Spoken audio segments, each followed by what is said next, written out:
மனுஷனை உண்டாக்குன போது இப்படி தான் பண்ணியிருக்காரு. சும்மா ஒன்றும் இல்லை, மனுஷன்னா அவருடைய சாயலில் அவரை மாதிரி உண்டாக்கப்பட்டிருக்கிறான்.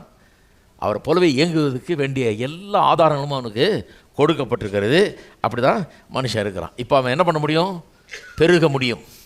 ஜீரோவில் இருக்கலாம் அன்றைக்கி.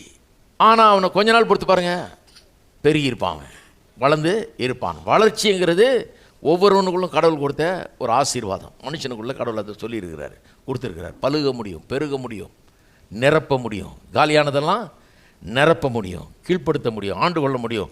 இப்படி தான் மனுஷனை உண்டாக்கியிருக்கிறார். அவருடைய சாயலின்படி ரூபத்தின்படி உண்டாக்கியிருக்கிறார். இப்போ பாருங்கள், இந்த சத்தியத்தை ஜனங்க நம்பாதபடிக்கு பிசாசு தடை செய்து போடுறான். ஏன்னா இந்த சத்தியத்தை நம்பிட்டாங்கன்னா இவங்க எப்படி இருக்காங்கன்னு தெரிஞ்சிடும். தேவனுடைய சாயலின்படி ரூபத்தின்படி இருக்கிறாங்க, இவங்களுக்கு பழுக முடியும், பெருக முடியும், கீழ்ப்படுத்த முடியும், நிரப்ப முடியும், ஆண்டு கொள்ள முடியும்னு தெரிஞ்சிருச்சுன்னா அப்புறம் கையில் பிடிக்க முடியாது ஆள். அப்புறம் அவர்கள் வெற்றி அடைய ஆரம்பிச்சிருவாங்க, வாழ்க்கையில் வெற்றி சிறக்க ஆரம்பிச்சிருவாங்க. ஆனால் இன்றைக்கி பாருங்கள், கிறிஸ்தவங்களாம் அப்படி கிடையாது.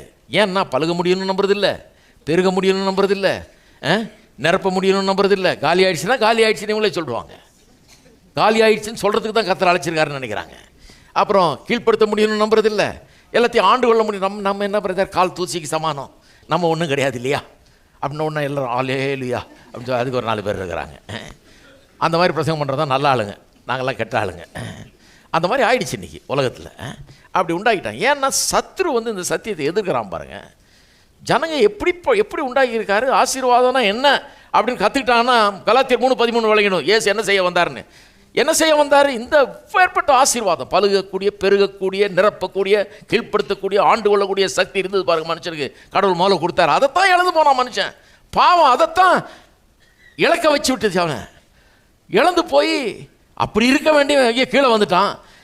கல்வாரி சிலுவை, ஆண்டவராக இயேசு கிறிஸ்து அந்த நிலைக்கு அவனை திரும்ப கொண்டு வரதுக்காக தான் சிலுவையில் மரிச்சார்ன்றார்.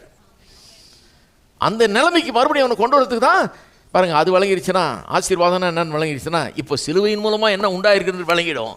முழிச்சுக்குவாங்க ஜனங்க.